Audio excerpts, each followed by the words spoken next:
Survivor Pool Fanatics, how's it going? I'm Tony Farmer. I'm here with Ryan Hogue. This is episode 5 of Last Man Standing. He is the last man standing in the 2003 NFL Draft, Mr. Irrelevant, Ryan Hogue. Ryan, how's it going today, brother? I got 5 on it. Really excited. Let's talk more Survivor. Why not? Let's do it, man. So we just got the entry counts out from Jeffrey Benson over at Circa. Before I don't want to say reveal those because they've already been revealed a couple minutes ago, but before we discuss those, Ryan, we've already got a comment in the chat, someone wanting to know who your Survivor entry will be. So who did you end up rolling with this week? Yeah, I think it's a great place to start off who each of us picked. So I am in 2 Survivor pools. Obviously, the Circa one is the one that we focus on, and it's the big money one. I chose to follow my old coach, Jim Harbaugh, and the Chargers to win.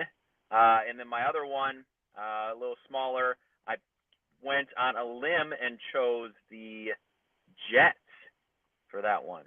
The Jets. Nice. How about yourself? Very good. As you know, I've got 9 entries. So I've got 4 on the Chargers. That is the most selected team for me. I've got 2 on the Texans, 2 on the Ravens, and 1 on the Lions. And I got to be honest, I feel okay about these teams winning this week. Obviously, I selected them.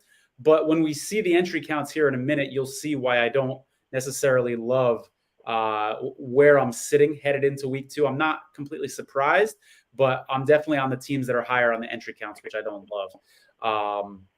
What is your predictions for this Chargers-Panthers game? Do you think it's going to be high scoring, low scoring? Give me some insight into what you think it's going to look like. Yeah, the Chargers really aren't built to, run away from teams. So I think it's going to be some anxious moments for sure. Their defense is pretty nasty, but I will say, they had 1 first down against the Raiders in the first half last week, and their offense, right, is they're gonna play really sound, tough, disciplined football. They're gonna run the ball and use play action after that. And if anybody thinks that we're gonna look at a Saints 47-10 type of game or whatever it was last week, I just don't see Chargers built like that. Right? They're going to want to win the time of possession. They're going to want to, have more sacks and turnovers and stuff, the things that they won against the Raiders. But I'll tell you what, the Raiders did not play a great game, and it was still a very close game up until the middle of the fourth quarter. It really was decided when J.K. Dobbins made those couple big splash runs, right? They had 4 of their runs. I think they ran for 170 yards. 4 of them were for 120.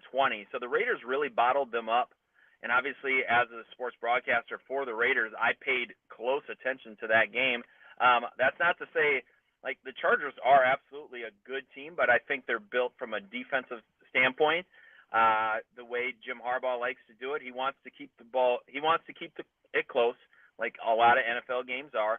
And he wants to have the better quarterback at the end of the game if they need to go down and score, and oftentimes that's Justin Herbert. So, I could see something like a 20-6 type of game where it's maybe 13-6 at half or 10-6 at half, and the Chargers score late and finally instill their will from a running standpoint. I am curious, any word on the Bosa injury? He's questionable. We're going to find out when we wake up tomorrow and see. Kind of an interesting note with tomorrow. I don't know if you saw this or not, but there's going to be 10 games in that early slot and only 3 in the afternoon slot. I hate when the NFL does that to us, by the way, but a lot of this Survivor action is going to be in this early slot, including this San Diego Panthers game. But no, Bosa's questionable. And then we've also got some injuries to contend with here with the Chargers. Their nickel cornerback is out, and then their safety as well. So a little bit banged up, but the Panthers are too. Derek Brown is a huge loss for that defense. So this is going to be fascinating. Also, much more minor of a note than the other injuries that we mentioned. But Tommy Tremblay, the Panthers tight end, they just called up a tight end from the practice squad. So I think that's a little hint that he also may not play tomorrow as well. And they put their other starting tight end on IR already. So it's looking like they may be without their top 2 tight ends once again this week. Fingers crossed. You and I are both heavily going to be on the Chargers for this game, but no big deal, Ryan. It's only, $14.266 million on the line. No big deal. No big deal. And again, for me, my thought process for this with a single entry was, I'm still collecting data, right? I felt, the Chargers look like, you're going to have to beat the Chargers. They're not going to beat themselves. They're so well coached. They're very disciplined. They have an excellent quarterback and a really good defense. You have to go in and beat that team. I watched Carolina. I rewatched it, and obviously, there's anomalies and things like that, but Bryce Young does not look like he has any confidence, right? I mean, the head coach already had to meet with the owner. Who knows if the head coach has any confidence? I just don't feel like Carolina's the type of team that's just going to go and put it on a team, and therefore I felt the best of all the games this week. I really think that Las Vegas Raiders, they are, again, their defense is going to give Baltimore fits. And as long as that game, right, stays close, I just feel like the Raiders, they have a lot of opportunity to push that into the fourth quarter, and then it's a coin flip from there. Watch for a lot of Survivor people to be very, very nervous at the end of that game. I could even see it going into overtime. So I'm fascinated to watch that one. Yeah, and you sent me that text. Wiggins, the Ravens cornerback, I believe is doubtful for this game, so we're not expecting to see him. So that's going to hurt. And the Ravens had some offensive line issues in week 1, as we saw against the Chiefs. I put 2 entries on the Ravens. I figured they were going to be the top selection. I hated doing it, but I just wanted some safety because I did feel like there was a little bit of risk taking the Chargers here. But speaking of the Ravens, let's go ahead and pull up the entry count so folks can see this if they haven't already.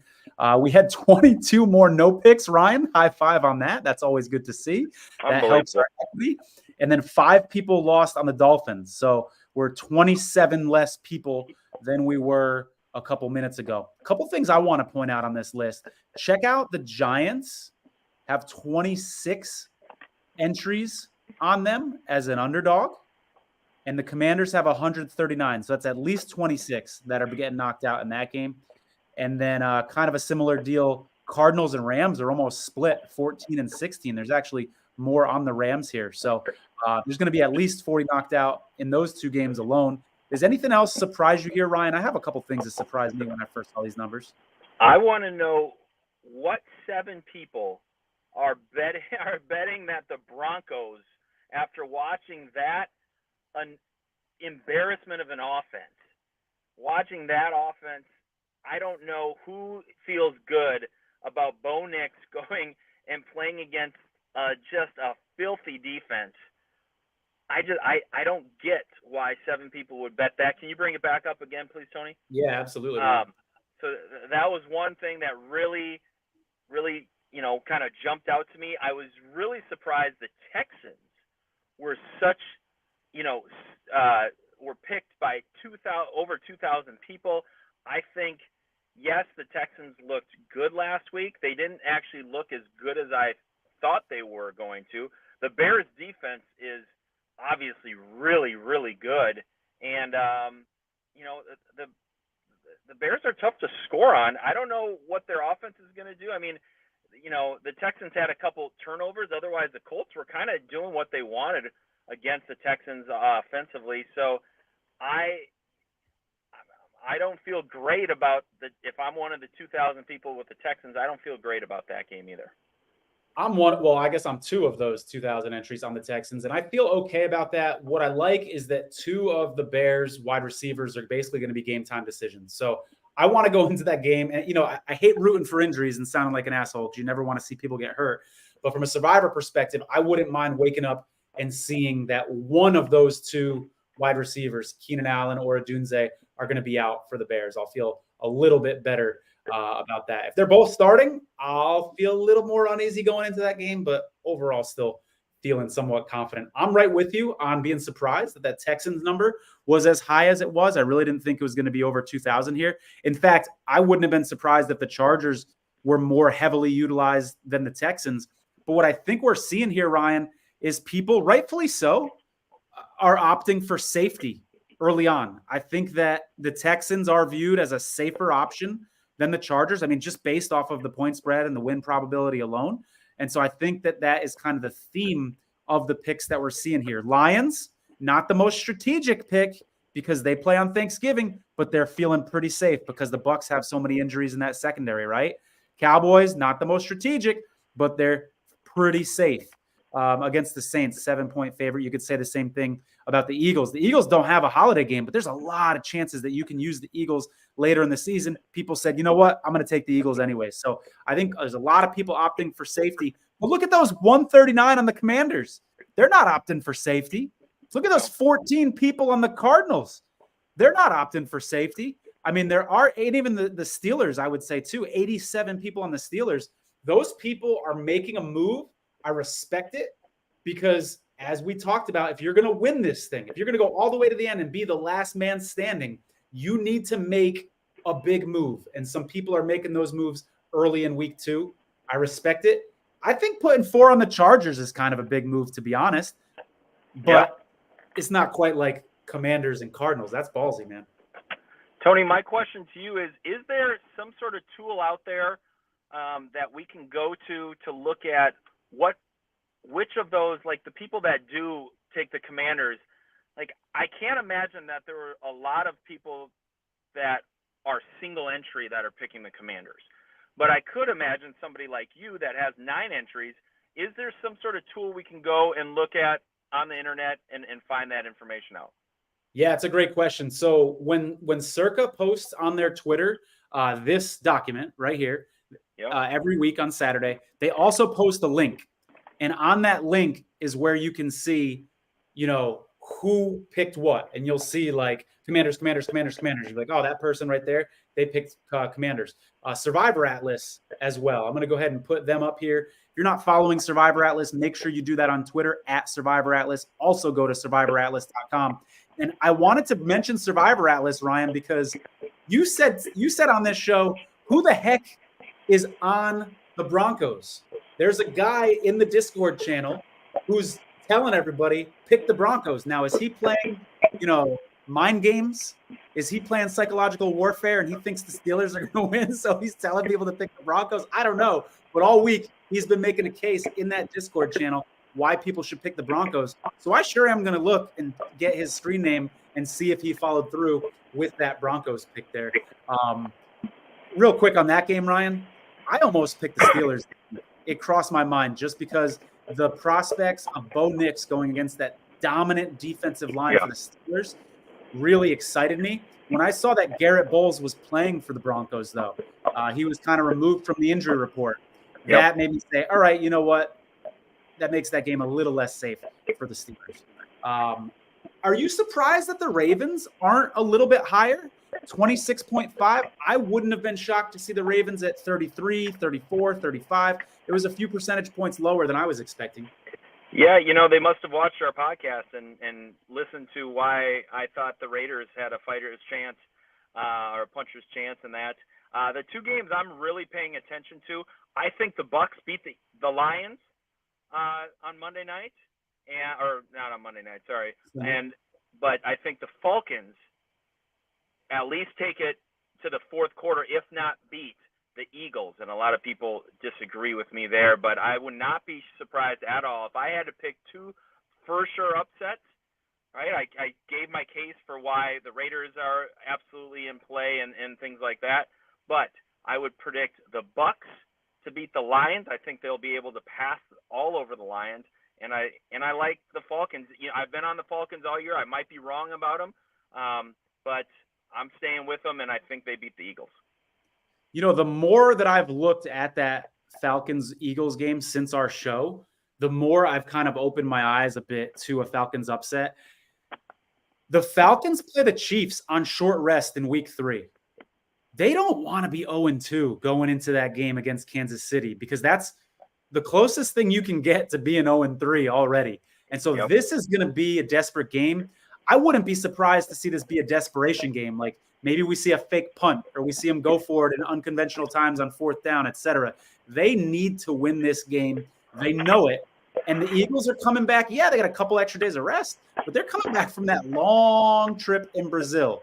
So I get strategically why people are on the Eagles. It's somewhat safe, and they're not a holiday team, but I think that could be the biggest knockout of the week, 785 on the Eagles. But maybe that's just wishful thinking on my part because I've got a piece of the top 4, and I'm just rooting for number 5 to get knocked out. Maybe I'm just being super optimistic for myself.